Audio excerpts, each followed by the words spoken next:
রানাঘাট দক্ষিণে কেন্দ্রীয় বাহিনীকে ঘিরে ভোটারদের বিক্ষোভ, কারণ অভিযোগ উঠছে বাহিনী মারধর করেছে। রানাঘাট দক্ষিণের নোকারি পঞ্চায়েতের ঘটনা।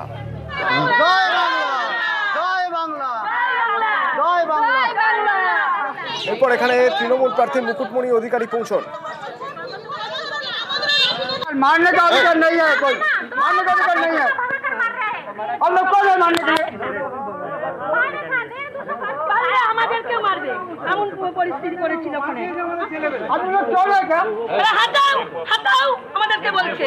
আমরা দোকানে গিয়েছি বিস্কুট কিনতে, জল খাবো।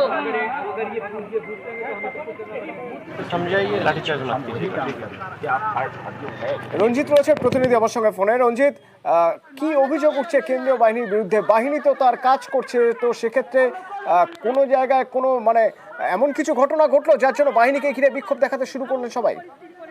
দেখো, 172 নম্বর বুথ নোকারি পঞ্চায়েতের 172 নম্বর বুথের বাইরে ঘটনা। সেখানে যে অভিযোগ করছে সাধারণ ভোটার এবং তৃণমূল কর্মীদের মারধর করে কেন্দ্রীয় বাহিনী, এবং এই ঘটনার খবর পেয়ে ঘটনাস্থলে যায় তৃণমূল কংগ্রেস প্রার্থী মুকুটমণি অধিকারী। অভিযোগ করছে যে কেন্দ্রীয় বাহিনী কোনো কথা না শুনে সেখানে লাঠিচার্জ করে এবং সাধারণ ভোটার থেকে তৃণমূল কর্মী প্রত্যেককে মারধর করে। যদিও পরবর্তী সময় মুকুটমণি অধিকারী এবং কেন্দ্রীয় বাহিনীর সামনে কিন্তু উত্তপ্ত বাক্য বিনিময় হয় এবং সাধারণ মানুষকে ঘিরে কিন্তু বিক্ষোভ হয়, কেন্দ্রীয় বাহিনী ঘিরে বিক্ষোভ দেখায়।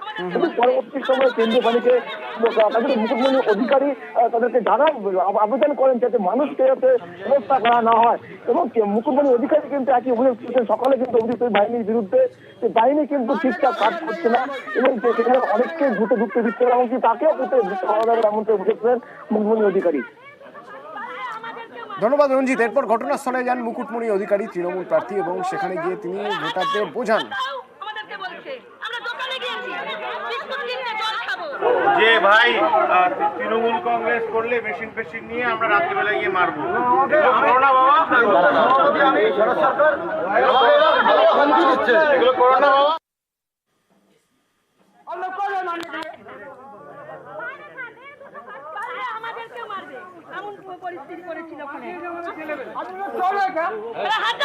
গুন্ডা বাহিনীকে পাঠিয়েছে, তারা 200 মিটারের বাইরে শান্তিপূর্ণভাবে টেবিল খাটিয়ে কেউ বসে থাকলে তাদের উপরে সে অত্যাচার করছে, নির্বিকারে লাঠিচার্জ করছে, বাড়িতে যাচ্ছে। এর বিরুদ্ধে আমরা প্রতিবাদ জানাই। এসপি দৃষ্টি আকর্ষণ করছে যে এই ধরনের অসভ্যতাকে বন্ধ করতে হবে। বিষয়টা একটু জানতে চাইবো, এখনো পর্যন্ত ভোট যা দেখলেন তাতে কি মনে হয় কোনো অদল বদল হবে? 3টে ছিল বিজেপির, একটি ছিল তৃণমূলের। অদল বদলের সম্ভাবনা এখানে যে এবারে শাসক দলের দিকে অনেকটা ভোট আসবে এবং এই 4টে কেন্দ্রের মধ্যে একটা কেন্দ্রে শাসক দল সঙ্গে ফাইট দিতে পারে বিরোধীরা। সেটা অবশ্যই একটু আগে কথা হচ্ছিল রায়গঞ্জ কেন্দ্রে। অন্যান্য কেন্দ্রে আসলে তুমি বারবার বলছিলাম ইস্যু না থাকলে নির্বাচনে কি হয়। একটা ঘটনা তুমি এইমাত্র প্রেস কনফারেন্স দেখলে, আইন শৃঙ্খলা নিয়ে বিরোধীরা বারবার প্রশ্ন তুলেছে। মুখ্যমন্ত্রী এবং পুলিশ মন্ত্রী দাঁড়িয়ে বলেছেন প্রকাশ্যে যে না, কোনো রকমে পুলিশ প্রশাসন দল রং না দেখে ব্যবস্থা নেবে। যে ঘটনা আরিয়াদায় ঘটেছে অত্যন্ত কুরুচিকর ঘটনা, এবং সেই ঘটনার পর আমরা দেখেছি আজকে সকালে ব্যারাকপুর পুলিশ কমিশনারেট পরিষ্কার তাদের যে যে স্টেপ নিয়েছে জানিয়ে দিল। অর্থাৎ একটা সময় পুলিশে বারবার বিরোধীরা বলতো যে পুলিশের উপরে ভরসা চলে যাচ্ছে, পুলিশের রাজনীতিকরণ হচ্ছে। সেখানে কিন্তু মানুষ দেখতে পাচ্ছে, এই রাজ্যের ভোটাররা দেখতে পাচ্ছে যে ভরসার জায়গা আবার তৈরি হচ্ছে। অঙ্কন, কোথাও একটা স্বচ্ছ ভাবমূর্তির চেষ্টা তৈরির চেষ্টা শাসক দলের, সেটা কি বিজেপির জন্য কোথাও একটা অস্বস্তির হয়ে যাবে? কারা স্বচ্ছ ভাবমূর্তি করবে? এই তৃণমূল কংগ্রেসের কে স্বচ্ছ ভাবমূর্তি করবে? যে মদন মিত্রর হাত ধরে এই জয়ন্ত সিং এর মতো গুন্ডা ক্রিমিনালদের আবির্ভাব এবং এই এত বড় প্রতিপত্তি, সেই মদন মিত্র বলছেন যে ব্যারাকপুর পুলিশ কমিশনার সব থেকে ব্যর্থ। আমি নিজে এমএলএ হয়ে ভাবছি কোন দিন আমি গুলি খেয়ে যাব। তৃণমূলে এখন যে যত বড় নেতা, সেই নেতা ততগুলো গুন্ডা কন্ট্রোল করার প্রবণতা রয়েছে। তার মানে এখন ক্রিমিনাল স্ট্যাটাস রয়েছে নেতাদের। ক্রিমিনাল কন্ট্রোল করলে তবেই তৃণমূলের নেতা। এটা তো তৃণমূলের বিধায়ক বলছে। আমরা বলতাম এতদিন, বিজেপি সহ অন্যান্য বিরোধী দল বলতো যে তৃণমূল কংগ্রেস আইন শৃঙ্খলাকে ভেঙে দিচ্ছে তৃণমূল কংগ্রেস, ক্রিমিনালদের পার্টি, এটা তো তৃণমূলের নেতারা এখন বলছে। সুতরাং এই যে আইন শৃঙ্খলা ভেঙে যাচ্ছে, বারবার করে বিশ্বজিৎ এখানে বলছেন যে ইস্যু নেই ইস্যু নেই, এই যে জেসিবি থেকে জয়েনদের মতো ছোট ছোট শেখ শাহজাহান তৈরি হয়েছে এলাকায়, এই যে আমরা দেখতে পেলাম 22 থেকে 29 হওয়ার পর কারখানা বন্ধ হয়ে গেল, দ্রব্যমূল্য বেড়ে যাচ্ছে, সবজির দাম আটকাতে পারছে না মমতা বন্দ্যোপাধ্যায়, পেট্রোলের ওপর ডিজেলের ওপর ভ্যাট বসিয়ে দাম বাড়িয়ে দিল, এর বিরুদ্ধে একাধিক ইস্যু রয়েছে, এর বিরুদ্ধেই তো আমরা বলছি, এই স্বৈরাচারের বিরুদ্ধেই বিজেপির লড়াই। বেশ, অশোকদা। দেখুন, ভোটে কি হবে আমি ফল তো আগে বলতে পারি না, আমি গণৎকার নই। সব দলই চেষ্টা করবে ভোটে জিতে আসতে, কিন্তু যে জিনিসটা হচ্ছে যে আমি একটা আশা করব যে পৌরসভার ভোট যেন না হয়। পৌরসভাতে যেরকমভাবে ভোটগুলো হয়েছিল সেই ভোট না হয়, যেরকম আগের লোকসভা বা বিধানসভার ভোট যেরকম হয় সেইরকম যেন ভোট হয়। মানুষের রায় দিক, রায় দিয়ে মানুষ যাকে খুশি তাকে জেতাবে, এবং তারপরে যেন তাকে আবার কেনার জন্য অন্য কোনো দল ঝাঁপিয়ে না পড়ে। এবং অশোকদা, এই যে বারবার একটা বার্তা দেওয়ার চেষ্টা হচ্ছে যে যেই দোষ করুক, যে রাজনৈতিক দলেরই দোষ করুক না কেন, যদি তৃণমূলেরও হোক তাহলে ইমিডিয়েট তাকে গ্রেপ্তার করতে হবে। গ্রেপ্তারও হয়েছেন, এর আগে গ্রেপ্তারও হয়েছেন শিলিগুড়িতে তৃণমূল কর্মী, তৃণমূল নেতা, তারা গ্রেপ্তার হয়েছেন জমি দুর্নীতিতে। এই ইমেজ তৈরির একটা চেষ্টা, সেটা কি বিরোধীদের কিছুটা চাপে ফেলে দিচ্ছে? দেখুন, এটা আরও আগে থেকে করা উচিত ছিল। ইমেজ তো তৈরি করার চেষ্টা করবেই। নরেন্দ্র মোদী ইমেজের পেছনে কয়েক হাজার কোটি ডলার খরচা করছে, আর মমতা ব্যানার্জি যদি 1 লাখ টাকা খরচা করে তার কোনো রেখে রাখে আরও ভালো হবে। এতে ইমেজ নেই।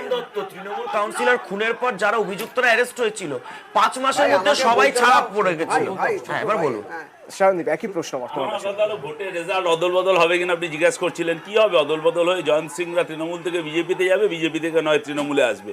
এই যে আমরা সিপির দেখলাম প্রেস কনফারেন্স, যে তালতলা ক্লাবে শাহজাহানও তো সিপিএম থেকে তৃণমূলে এসেছিলেন। হ্যাঁ, যখন মানে কাজের বেলায় কাজী, কাজ ফুরলেই পাজি। আমি বলছি তালা অনেক আছে। আমি বলছি যে সিপির অনেক আমরা শুনলাম প্রেস কনফারেন্স, আপনি বললেন যে আইন শৃঙ্খলা রক্ষা করবে। তালতলা ক্লাবে তৃণমূলের তালিবানি শাসন হচ্ছে, ওই ক্লাবটা এখনো পর্যন্ত, আমি ওই এলাকায় থেকে এখনো পর্যন্ত সিল করতে পারেনি। পুলিশ কখন অ্যাকশন নিচ্ছে ভিডিও ভাইরাল হলে, তার মধ্যেও কিন্তু দেখবেন সিপি একটু হুঁশিয়ারি দিয়ে যাচ্ছে যে এইসব ভিডিও কিন্তু ভাইরাল করা যাবে না। এই 2023-এ জয়ন্ত সিং অ্যারেস্টের কথা শুনছি, ফিরে এসেছিল যখন ওই আরিয়াদাও এলাকায় পোস্টার পড়েছিল টাইগার ইজ ব্যাক। আর এই জয়ন্ত সিংকে এবারের লোকসভা নির্বাচনে আমি দেখলাম কিউআরটি টিমের মতন এই শান্তনুবাবুদের পোশাক ক্রিমিনাল জয়ন্ত সিং, তারা এই লোকসভা ভোটে বুথে বুথে একদম বাইক বাহিনী নিয়ে পাহারা দিচ্ছে। আর আশীর্বাদ আছে আমরা জানি না মাথায়। শান্তনুদা, প্রথমে আমি বিজেপির প্রতিনিধিকে বলবো, মদন মিত্রর দিকে না তাকিয়ে নিজেদের দিকে দেখুন। মানুষের রায় আপনারা খাদের কিনারায় পৌঁছে গেছেন, এরপরে আপনাদের নিজেদের গোষ্ঠীদ্বন্দ্ব যে জায়গায় পৌঁছেছে, আপনারা যদি খাদে পড়ে যান তাহলে 2026-এ আমরা যখন চতুর্থবার মমতাদিকে 250-র বেশি আসনে জিতিয়ে মুখ্যমন্ত্রী করার লক্ষ্যে নামবো, তো তার আগে যদি আপনি খাদেই চলে যান তো লড়বো কার সাথে? আর দুর্নীতির কথা বলছেন, কেন্দ্রের মন্ত্রী প্রহ্লাদ যোশী এসে কয়লা মাফিয়া জয়দেবের হোটেলে থাকছে, তার সাথে ছবি তুলছে, তারা বলছে দুর্নীতির কথা। আজকে তৃণমূল কংগ্রেস পারে দলের সাথে যুক্ত কেউ যদি অন্যায় করে তার বিরুদ্ধে ব্যবস্থা নিতে। আজকে বিজেপির হিম্মত হবে? বৃজভূষণকে তো ব্যবস্থা ছেড়ে দিন, তার ছেলেকে আবার এমপি ক্যান্ডিডেট করলো।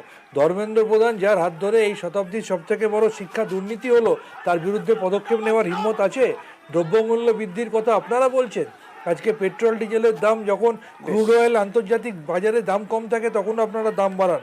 আর শেষ যেটা বলবো, অদল বদল কি ফলে হবে? নিশ্চয়ই অদল বদল হবে। এই 4টে যেখানে নির্বাচন হচ্ছে সেখানে 2021-এর নিরিখে 3টে বিজেপির ছিল, একটা তৃণমূলের ছিল। 2024-এর এই বাই ইলেকশনের নিরিখে 4টে বিধানসভা কেন্দ্রে তৃণমূল কংগ্রেস লক্ষ ভোটে বা লক্ষের কাছাকাছি ভোটে জিতবে। তার জন্য 13 তারিখ পর্যন্ত অপেক্ষা করতে হবে। ধন্যবাদ জানাবো।